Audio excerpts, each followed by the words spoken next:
नमस्कार। आवाज देश की में आपका स्वागत है। मैं हूं प्रतिबिंब शर्मा।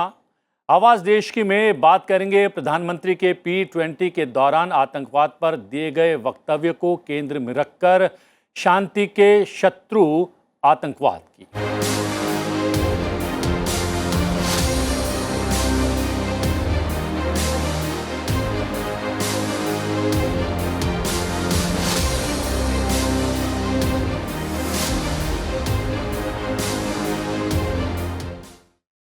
हमास ने 7 अक्टूबर को इजराइल पर बर्बर हमला कर दिया।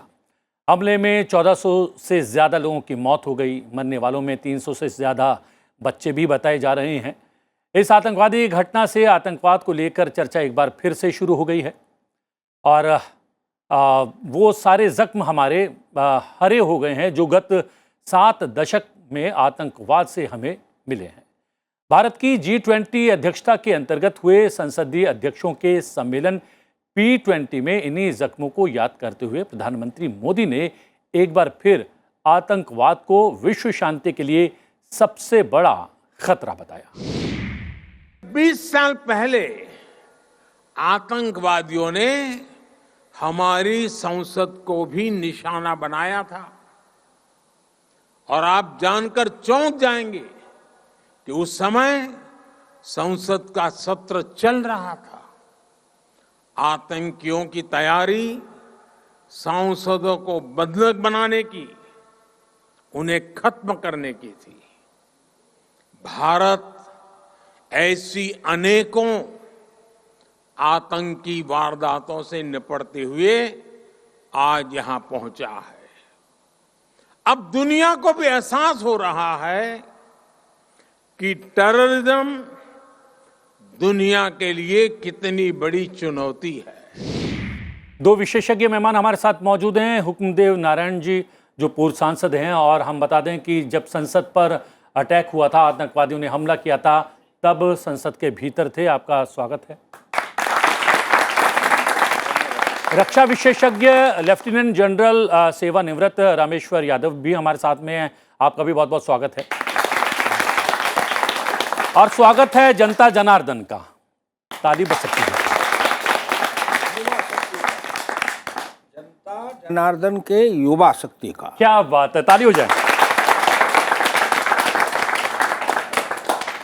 उन तारों को एक बार फिर से प्रधानमंत्री ने छेड़ दिया जिन तारों ने 20 साल पहले जो है हम लोगों को कहीं ना कहीं द्रवित कर दिया था, विचलित कर दिया था और ये सोचने पर मजबूर कर दिया था कि क्या इंसानियत का सबसे बड़ा दुश्मन आतंकवाद है, जब आतंकवादियों ने लोकतंत्र के हमारे मंदिर संसद भवन पर हमला किया था। प्रधानमंत्री का ये कहना कितना महत्वपूर्ण है? सभी लोगों को नमस्कार। संसद टीवी पर जितने लोग इस चर्चा को सुनेंगे उन सबों को भी नमस्कार। अच्छे विषय पर आपने रखा है। नवरात्रा का समय है, इसलिए मैं अपनी बात प्रारंभ करने से पहले इस नवरात्रा के अवसर पर देश के और विश्व के सभी लोगों को हार्दिक शुभकामना देता हूं। उनके जीवन में शांति बनी रहे और वे सब विश्व बंधुत्व की भावना से काम करके एक विश्व, एक नागरिक, विश्व सरकार, विश्व संसद, विश्व की संपत्ति पर विश्व के हर नागरिक का बराबर अधिकार, ये जो सपना था कभी डॉक्टर राम मनोहर लोहिया का, आज इसको समाजवादी आंदोलन में हम लोग लड़ते थे, तो वहीं से आप इसको जोड़ करके चले। जो संसद पर हमला था वह किसी भवन पर न हमला था, न उसके अंदर बैठे हुए जो लोग थे उन पर हमला था, क्योंकि उसमें बैठे तो पक्ष और विपक्ष दोनों ही लोग थे। जिस विपक्ष में से कई लोग आज आतंकवादी उग्रवादी का प्रत्यक्ष रूप से, अप्रत्यक्ष रूप से या बौद्धिक रूप से किसी न किसी रूप में समर्थन करते हैं, तो दोनों पक्ष बैठे थे। अगर कुछ होता, वो संसद उड़ता, तो केवल भारत के प्रधानमंत्री के समेत सत्ताधारी दल ही नहीं उड़ते, बल्कि संपूर्ण संसद सदस्य उड़ जाए। संसद सदस्य नहीं उड़ते बल्कि संसदीय व्यवस्था, ये हमला था संसदीय व्यवस्था पर, लोकतंत्र पर।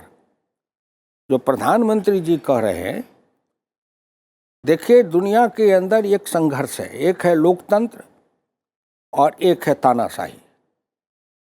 डॉक्टर लोहिया ने हम लोगों को पढ़ाया था कि राजनीति शास्त्र के में जितने शासन विधान के बारे में पढ़ाया है, चाहे मुनरो हो, लास्की हो, जो कोई भी हो, हॉब्स, लॉक, रूसो हो, ये जितने लोगों ने पढ़ाया है उनको दो भाग में बांटा जा सकता है। एक है शासन वह जो हथियार के बल से चलता है, एक है शासन वह जो तर्क के बल से चलता है। तर्क के बल पर चलने वाला शासन लोकतंत्र है और हथियार के बल पर चलने वाला शासन ही अराजकता है, आतंक है, तानाशाही है। तो ये दो विचारधारा का संघर्ष है। दूसरा जो हमला होता है तो ये आतंकी हमला केवल एक पक्षीय नहीं है। ये नौजवान लोग बैठे हैं, दिल्ली विश्वविद्यालय के हैं, प्रतिभाशाली हैं, अनुसंधान करें, व्याख्या करें और विश्लेषण करें, क्योंकि विश्वविद्यालयों में अनुसंधान होता है लेकिन उस अनुसंधान के आधार पर व्याख्या और विश्लेषण नहीं होता है। विश्लेषण है व्यापकता में, अनुसंधान है किसी चीज के बारे में खोज करना, और विश्लेषण है कि उस खोज के पीछे कारण क्या है और उस कारण का निवारण क्या है, उसका ये तात्कालीन और दीर्घकालीन परिणाम क्या है।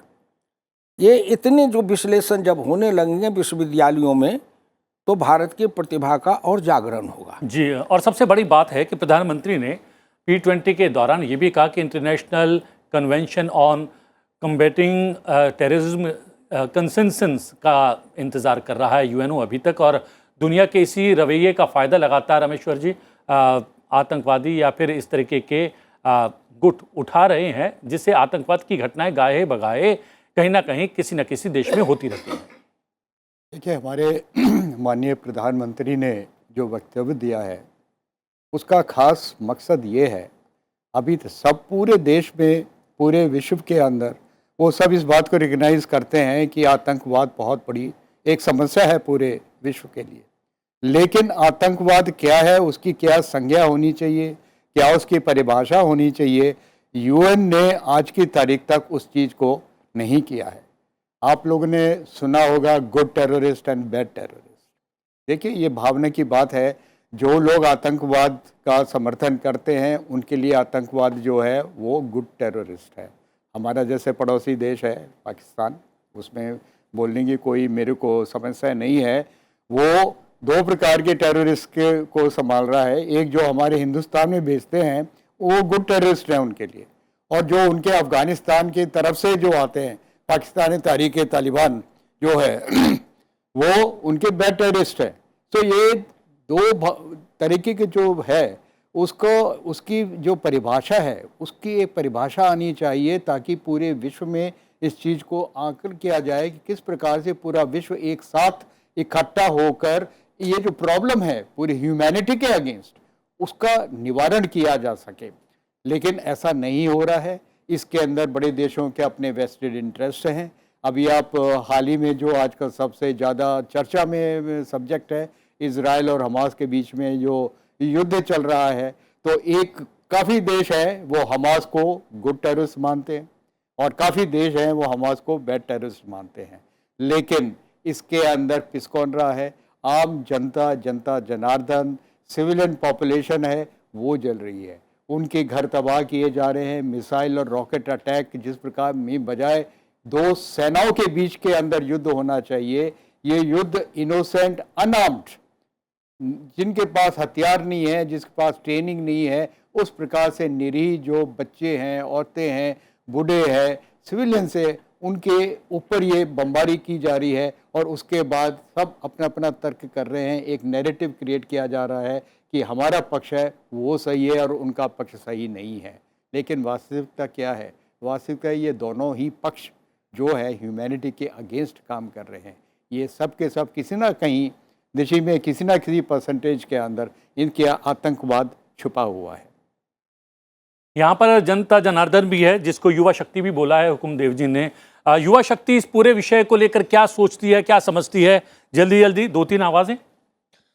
सर, मेरा एक क्वेश्चन है कि जैसे आपने बोला इजराइल और पैलेस्टाइन का भी युद्ध चल रहा है, तो उसमें बेसिकली हमको ये देखना होगा कि वहाँ जो आतंकवाद जन्म होने का कारण है बेसिकली यूएसए और अमेरिका। हम ऐसे एक दिन में वहाँ पे आतंकवाद का जन्म नहीं होता है, उसका ओरिजिन पे हम लोग को फोकस करना होगा कि ये आज इतना विभीषण रूप क्यों ले लिया है। जी, पीछे हिस्ट्री निकाल के देख लो, जो भी एकदम एक्सट्रीम रिलीजियस हो जाता है उसका परिणाम यही नहीं, वॉर नहीं निकलता है।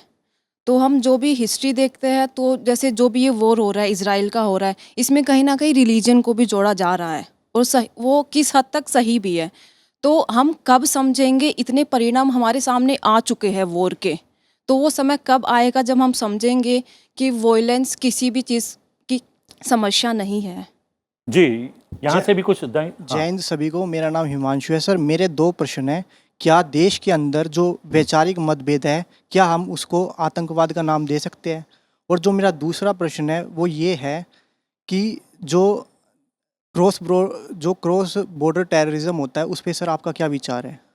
प्रणाम सर, मेरा नाम स्पर्श सिंह है। मैं दिल्ली विश्वविद्यालय से विधि संकाय से हूँ। और जैसा कि हम जानते हैं कि कहा जाता है कि आतंकवाद का कोई धर्म नहीं होता और शिक्षा से हम आतंकवाद को ख़त्म कर सकते हैं, बट इसका विपरीत ही देखा जाता है। विपरीत इन द सेंस कि हमने देखा है कि 2001 में संसद पर अटैक हुआ, उसके बाद 2008 में 26/11 हुआ, फिर NIA आया, उसके बाद लगातार FATF के सैंक्शन, जम्मू कश्मीर का माहौल और अभी खालिस्तानी और अब इजराइल वाला। तो मैं ये पूछना चाहता, मेरा आपसे ये प्रश्न है सर कि ये कब तक चलता रहेगा? एक जाता है फिर दूसरा आता है, फिर ये चीज़ कभी ख़त्म नहीं हो रही है, इसका कोई एंड नहीं हो रहा है। तो इसके पीछे क्या आप राय देना चाहेंगे? जी, हुकुमदेव जी, मैं आपसे जानना चाहूँगा, चूँकि आपने शुरुआत ही की थी कि विश्व बंधुत्व की बात की थी और हम लोगों ने अभी G20 की बहुत सफल हम लोगों ने आयोजन किया है, विश्व भर में इसकी सराहना की जा रही है और वसुधैव कुटुंबकम हमने उसकी टैगलाइन दी थी, उसको हमने उसका विषय रखा था। इसमें महत्वपूर्ण जो है भारत की जो है भूमिका बहुत महत्वपूर्ण हो जाती है आतंकवाद से लड़ने के संदर्भ में। तो क्या कुछ किया जाना चाहिए, क्योंकि एक आतंकवाद खत्म हो जाता है तो दूसरी तरीके का या दूसरे क्षेत्र में आतंकवाद शुरू हो जाता है, तो किस तरीके से लोकतांत्रिक व्यवस्था में हम इस पर रोक लगा सकते हैं? जो कहा कि वैचारिक मत भिन्नता, तो वैचारिक मत भिन्नता का अर्थ क्या होता है?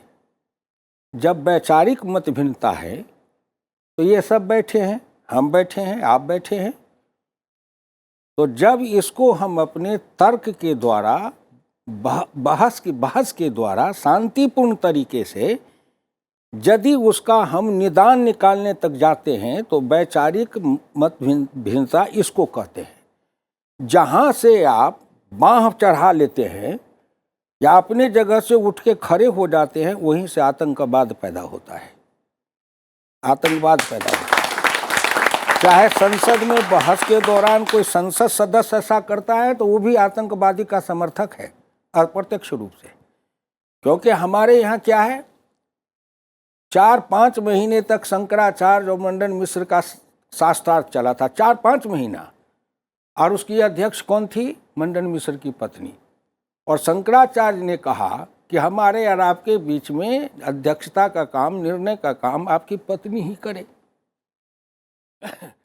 तो आप एक तरफ समझिए कि भारतीय संस्कृति का वो कितना उज्जवल है चरित्र, उज्जवल चरित्र। और शास्त्रार्थ में भारती जी ने कहा कि मेरे पति हार गए, शंकराचार्य विजयी हुए। फिर उन्होंने कहा कि आधा विजय आप हुए हैं क्योंकि मेरे पति पराजित हुए हैं, अब मुझसे शास्त्रार्थ करके पराजित करिए तो पूर्ण विजेता होइएगा। और भारतीय से शास्त्रार्थ में शंकराचार्य जी हार गए। उन्होंने 6 महीना का समय लिया, फिर आए, कथा लंबी है। जो प्रश्न भारती जी ने किया था वो सन्यासी के लिए उत्तर देना संभव नहीं था, क्योंकि वो अधूरा चलते थे। बराबरी का, उसके अंदर जो गुदगुदी हो रही थी सम्मान का, उसको किसने अनुभव किया? यही है कि हर मानव के अंदर है। और जो कोई भी किसी भी हालत में ये टेररिस्ट की व्याख्या करते हैं, गुड टेररिज्म, बैड टेररिज्म, बुरा हमेशा बुराई, बुराई हमेशा बुराई है। क्या बात है। और सबसे अच्छाई बड़ी हमेशा बात, अच्छाई है। आपने एक तरीके की समानता की गुदगुदी का जिक्र किया। गुदगुदी तो पता नहीं हुई ना हुई, लेकिन हम जितने यहाँ पर लोग बैठे हैं आपके सामने, सबके रोंगटे जरूर खड़े हो गए जिस तरीके से आपने उस इंसानियत के लम्हे को यहाँ पर पुनर्जीवित किया है। एक बार फिर से ताली हो जाए। यहाँ पर विचारों की लड़ाई विचारों से लड़ी गई है और 1947 के बाद भारत एक लोकतांत्रिक व्यवस्था वाला देश नहीं बना है। हम प्राचीन काल से इस व्यवस्था में विश्वास रखते हैं, इसलिए हम जो है लोकतांत्रिक व्यवस्था में फल फूल रहे हैं।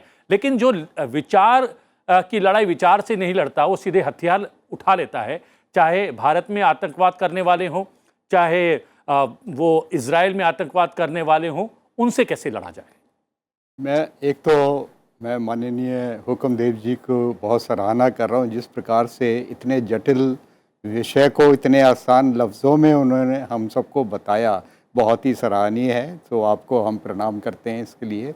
और आपने जो मेरे से सवाल किया है, मैं अपने देश के परिप्रेक्ष्य में बात करता हूँ जी। देखिए, नॉर्थ ईस्ट जब से हमारी आज़ादी मिली है, नागा इंसर्जेंसी सबसे पुरानी इंसर्जेंसी है। उसके बाद 1990 के अंदर अफ़गान वॉर के बाद, उसके बाद पाकिस्तान ने ये जो सिलसिला शुरू किया है हमारे ऊपर। लेकिन मैं तो और पीछे जाता हूं। जब 1947 में बंटवारा हुआ और तुरंत उसके बाद कबायलियों ने जिस तरीके से हमला किया कश्मीर पर, आतंकवाद का सामना तो हमने वहीं से शुरू कर दिया। मैं उन सारी सब चीज़ों पे आ रहा हूँ। तो ये जो आतंकवाद है और जो एक कट्टरपना है कि हमारी विचारधारा को माना जाए और आप हमारी बात सही है, ये चीज़ हमारे इंडिपेंडेंस से ही शुरू हो रही है। और इसके अंदर इसका जो बढ़ावा दिया गया है वो बाहर के देशों ने किया है। पहले नागा इंसर्जेंसी जो शुरू हुई है वो चाइना, उसके नागा के अंदर, मणिपुर के अंदर, नॉर्थ ईस्ट की स्टेट्स के अंदर वो चाइना का उसका बहुत बड़ा हाथ रहा है और आज भी किसी ना कि इनडायरेक्टली तरीके से वो उनका हाथ है। और जम्मू एंड कश्मीर में आगे चल के फिर पंजाब के अंदर पाकिस्तान का हाथ बहुत ज़्यादा है। तो जब आप इसको देखते हैं तो इसको एक अंग्रेजी में बोलते हैं पॉलिटिको मिलिट्री प्रॉब्लम है ये। इसके दो हिस्से हैं, एक पॉलिटिकल और दूसरा मिलिट्री। मेन इशू पॉलिटिकल है। एक संस्था या एक जो पक्ष है वो दूसरे पक्ष के ऊपर हावी करता है, जैसे माननीय हुक्मदेव जी ने बताया। तो उसकी जो मानसिक लड़ाई है, उस लड़ाई का जो मैनिफेस्टेशन है, जब आदमी बहुत डेस्परेट रहता है और वो ये समझता है कि बातचीत से तो बात नहीं निकलेगी तो हथियार उठा लिया जाए, तो मिलिट्री डोमेन के अंदर आ जाता है। अभी सवाल आता है कि इसका सोल्यूशन किस प्रकार से है। इसका सोल्यूशन मिलिट्री नहीं है। आप सबको मैं बड़ा क्लियर बताया, मैं मिलिट्री मैन हूँ, लेकिन आपको बताना चाहता हूँ इसका सोल्यूशन पॉलिटिकल है। क्योंकि लोग जो आतंकवाद करते हैं, एक लफ्ज़ है सबवर्जन, मानसिक तौर पर उस आदमी को ब्रेन वॉश कर दिया जाता है उस नैरेटिव के लिए, आतंकवाद वाला जो है। तो वो एक मेंटल प्रॉब्लम है और एक सोसाइटल हार्मोनी की प्रॉब्लम है। ये चीज़ पॉलिटिकल एरेना के अंदर आती है। तो यहाँ पे मिलिट्री का क्या हिस्सा है? क्योंकि लोगों के पास हथियार है, इनोसेंट लोगों को मार काट कर रहे हैं, तो अपने जो सिटीज़न हैं उन सिटीज़न का, उनकी सुरक्षा करने के लिए जो सिक्योरिटी फोर्सेस हैं, जिसमें आर्मी है, सीआरपीएफ है, बीएसएफ है, सिविल पुलिस है, इसके अलावा हमारा खुफिया तंत्र है और सारी देश की जो संस्थाएं हैं जो कि नेशनल सिक्योरिटी से जुड़ी हुई हैं, वो सब सम्मिलित इंटीग्रेटेड होके इस आतंकवाद को थोड़ा कंट्रोल में लाती हैं और धीरे धीरे स्थिति जो होती है डिस्टर्ब्ड पब्लिक ऑर्डर से डिस्टर्ब्ड लॉ एंड ऑर्डर की स्थिति के अंदर लेके आते हैं। जब डिस्टर्ब लॉ एंड ऑर्डर की स्थिति आ जाती है, उसके बाद फिर पॉलिटिकल प्रोसेस है उसको शुरू किया जाता है। आपको बड़ा अच्छा उदाहरण देता हूँ। जम्मू एंड कश्मीर के अंदर देखिए कितना आतंकवाद था। आर्मी और पूरी सिक्योरिटी फोर्सेस ने एक साथ करके, देखिए पिछले 30 साल के अंदर धीरे धीरे करके हमने इसको काफ़ी कंट्रोल कर लिया है। अभी आपको आतंकवाद के बड़े कमी किस्से सुनाई पड़े। पहले था एवरीडे कोई ना कोई आतंकवादी हमला होता था। अभी हफ्ते 10 दिन के अंदर 1 या 2, और वो भी जो हमको इंटेलिजेंस मिलती है ज़्यादा मिल रही है। तो धीरे धीरे बदलाव आ रहा है। बदलाव क्यों आता है? वहाँ पे जो अभी जो सरकार है वहाँ पर उनका मुद्दा क्या है? डेवलपमेंट। डेवलपमेंट किस लिए है? ताकि वहाँ पे एम्प्लॉयमेंट बढ़े। और आतंकवाद के जो सिपाही है वो कौन है? अनएम्प्लॉयड यूथ, जिनके कामकाज नहीं है, पढ़ाई लिखाई उनकी नहीं है। ये बच्चे हैं जिनको पैसे के लालच में और किसी लालच में और रिलीजियस सबवर्शन करने के बाद उनको इस चीज़ में शामिल किया जाता है। तो अभी जो, अगर आप जम्मू एंड कश्मीर में जाएं, अभी वहाँ पे जो बदलाव आ रहा है वो देखने वाला है। देखिए G20 की वहाँ पे एक कॉन्फ्रेंस हुई थी और सभी डेलीगेट्स थे, उन सब ने सराहना की। देखिए कितना अच्छा यहाँ पे डेवलपमेंट है। और आपको मैं बताना चाहता हूँ, वहाँ पर आज की तारीख में लाल चौक पे, जहाँ पे आम आदमी जा नहीं सकता था, वहाँ पर तिरंगा झंडा फहराया जा रहा है और राष्ट्रीय गीत गाए जा रहे हैं। अभी जितने भी फंक्शंस हुए हैं अभी रिसेंट पास्ट के अंदर, अभी हिंदुस्तान के जो भी क्रिकेट मैच हो रहा है, जैसे ही हिंदुस्तान की टीम जीतती है वहाँ पे झंडा लाया जाता है, बच्चे वहाँ पे इकट्ठे आके गाना गाते हैं और जय जयकार करते हैं। यानी कह सकते हैं कि लोकतांत्रिक व्यवस्था जो हम लोगों ने प्राचीन काल से अपनाई है वो, और दूसरा विकास कहीं ना कहीं आतंकवाद को थाम सकता है। यंगस्टर्स हैं बहुत सारे कि G20 सभी तरह के आतंकवाद को कंडेम करता है, जिसमें धर्म के नाम पर आतंकवाद का भी जिक्र है। तो ऐसे में अगर स्टेट किसी पर्टिकुलर रिलीजन को एंडोर्स करता है तो क्या देश के बाहर के आतंकवाद को टैकल करते करते देश के अंदर आतंकवाद को बढ़ावा मिल रहा है? पीछे कोई? सर मेरा सवाल आपसे है, जैसा आपने कहा था आम जनता मर रही है, लेकिन ये देखा गया था जितने भी पैलेस्टाइन के सपोर्टर्स हैं उन्होंने जो इजराइल पे अटैक हुआ था आतंकवादी, उसको सपोर्ट किया था, उसको सेलिब्रेट किया था। तो जो उनकी जो भी हालत हो रही है, क्या उसके लिए वो जिम्मेदार नहीं है? मेरा नाम संतोष कुमार, मैं faculty of law Delhi university का छात्र हूँ। मेरा 2 सवाल है। सबसे पहला सवाल है कि आतंकवाद का ओरिजिन क्या है और इसको ग्रास रूट से कैसे ख़त्म किया जा सकता है। और दूसरा सवाल है कि भारत में युवा शक्ति बहुत ज़्यादा है, तो युवा शक्ति किस प्रकार से आतंकवाद के खात्मे में अपना योगदान दे सकती है, इसके बारे में आप थोड़ा लोगों को बताएं। धन्यवाद। हुकुमदेव जी, 3-4 सवाल आपने सुन लिए। प्रश्न ये पैदा होता है जो मैंने प्रारंभ में कहा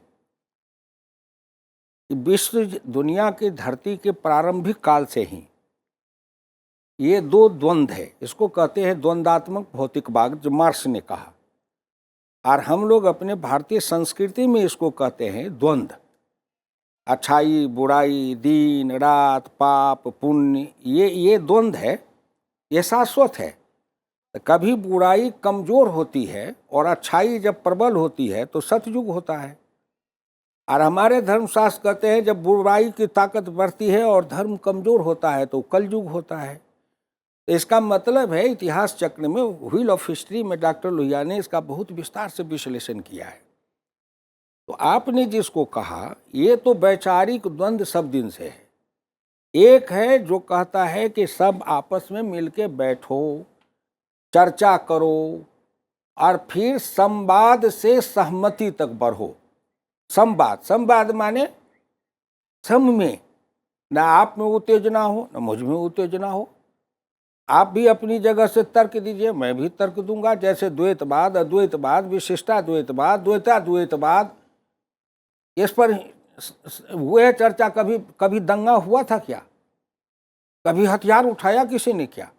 लंबे चला, आज तक चल रहा है। और इसी अद्वैतवाद को लेकर विवेकानंद ने अमेरिका की धर्म सभा में विजय का डंका बजाया था। वहाँ कोई हंगामा हुआ था क्या? नहीं। तो एक है शांतिपूर्ण तरीके से संयम के साथ, जिसको कहते हैं अनुशासन, संयम, ये जो हमारा है, इसके आधार पर हम बहस करें, तार्किक।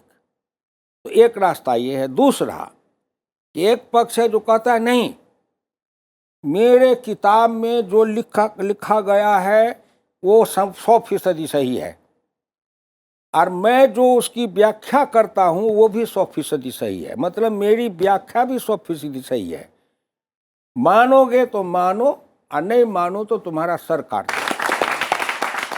यूएनओ का गठन इसलिए किया गया था कि भाई नीर शीर विवेक से आप देखो कौन सही है कौन गलत है, और आप गलत को गलत कहो और सही को प्रोत्साहित करो। लेकिन ऐसा नहीं हो पा रहा है और अलग अलग मंचों पर प्रधानमंत्री इस और इंगित भी कर चुके हैं। यूएनओ का अब क्या औचित्य है, क्या भूमिका है, क्या नए सिरे से इसमें परिवर्तन की आवश्यकता है, तो एक राह शांति की निकल सकती है? देखिए, अभी मेरे असेसमेंट में यूएन की जो भूमिका होनी चाहिए वो भूमिका वो पूरी तरह से नहीं निभा पा रहे हैं। वो काफ़ी शक्तिहीन है, उनके पास कोई ऐसा मैकेनिज़्म नहीं है कि अगर दो देशों के बीच में झगड़ा है तो उसके बीच में बीच बचाव करा के उनको किसी प्रकार से सॉल्यूशन किया जा सके। और सॉल्यूशन का क्या है, साम दाम दंड भेद जो है, ये जो एक शक्ति दी हुई है वो शक्ति उनके पास नहीं है। सिर्फ वो समझा सकते हैं, अपील कर सकते हैं और लोगों को मोटिवेट कर सकते हैं। लेकिन यूएनओ में जो शीर्ष पर बैठे हुए हैं जी। उन्हीं में वैचारिक मतभेद है और बंटवारा है, इस वजह से कोई राह देखिए, नहीं निकल पा रही। आपका ध्यान मैं सिक्योरिटी काउंसिल की तरफ ले जाता हूँ। उसके अंदर 5 जो सदस्य हैं, उसके अंदर 3 जो हैं वो एक पक्ष में हैं, 2 जो हैं वो दूसरे पक्ष के अंदर। आपको मालूम है कौन कौन क्या है। जैसे चीन देख लीजिए, कोई भी प्रस्ताव वहाँ पर आता है, वो प्रस्ताव उनके हिसाब से अगर नहीं है पॉलिटिकली तो वो उसको नहीं मानते हैं। और सबसे बड़ी चीज़ क्या है, वो वीटो पावर होती है। वीटो पावर का है कि एक भी सदस्य ना बोल दे तो वो जो प्रस्ताव है वो नहीं पास हो सकता है। हालांकि ऐसी संस्था के अंदर डेमोक्रेटिक सिस्टम होना चाहिए जिसके अंदर मेजॉरिटी की जो ओपिनियन है वो ओपिनियन होनी चाहिए, जिस प्रकार से हमारे कोर्ट्स के अंदर होता है। देखिए 5 जज की बेंच है, 3 जज की बेंच है, तो ताकि ये है कि दूध का दूध पानी का पानी हो जाए। साथ के साथ उनमें सैन्य शक्ति भी यूएन के पास होनी चाहिए, ताकि अगर 2 देश बात नहीं मान रहे हैं उस सैन्य शक्ति के द्वारा वो कर सकते हैं। हालांकि एक उनका प्राविधान है कि सेना इस्तेमाल की जा सकती है, लेकिन उसकी जो शर्तें हैं वो बहुत ज़्यादा कड़ी हैं। साथ ही साथ सेना आएगी कहाँ, कोई सेंट्रल सेना तो है नहीं, वो दूसरे देशों से सेना लेके आते हैं, हिंदुस्तान से, नेपाल से, दुनिया भर के देशों से आते हैं। और हर देश का अपना पॉलिटिकल एजेंडा होता है और वो उस एजेंडा के अंदर चलते हैं।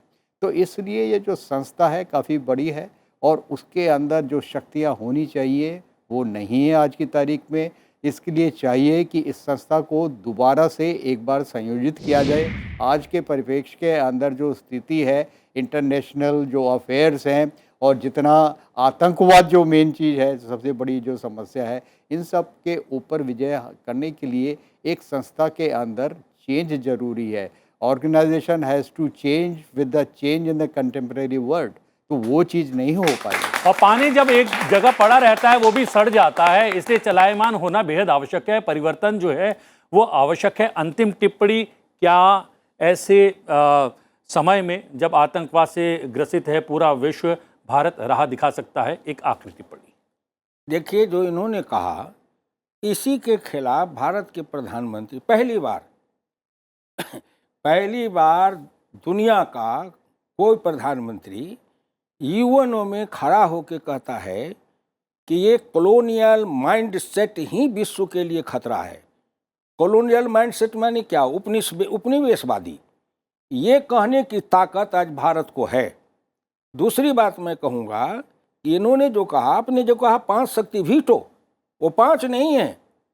संपूर्ण विश्व के उस संयुक्त राष्ट्र संघ में बैठा हुआ संपूर्ण विश्व के लोग एक प्रस्ताव पास करे, आई 5 महाप्रभु में से कोई आदमी वीटो पावर कर दे तो उन बहुमत को समाप्त कर सकता है। जब तक लोकतंत्र में बहुमत के सम्मान को निरादर करने वाली प्रक्रिया रहेगी, या बहुमत के सम्मान के विरुद्ध काम करने वाली प्रक्रिया रहेगी, या बहुमत के निर्णय को दबाने वाले लोग रहेंगे, तब तक ये टेररिज्म रहेगा। टेररिज्म वही है, इसको कहते हैं इंटेलेक्चुअल टेररिज्म। जी, और कहीं ना कहीं आतंकवाद से अगर आपको लड़ाई लड़नी है, विश्व को लड़नी है और जीतनी है, तो लोकतांत्रिक व्यवस्था से ही इस लड़ाई को लड़ा जा सकता है। और कहीं ना कहीं पूरा विश्व इस संदर्भ में भी भारत की ओर देख रहा है। तो अब देखना यह है कि क्या भारत इस संदर्भ में भी विश्व का नेतृत्व कर सकता है। आप दोनों विशेषज्ञ मेहमानों को बहुत बहुत धन्यवाद, थैंक यू वेरी मच।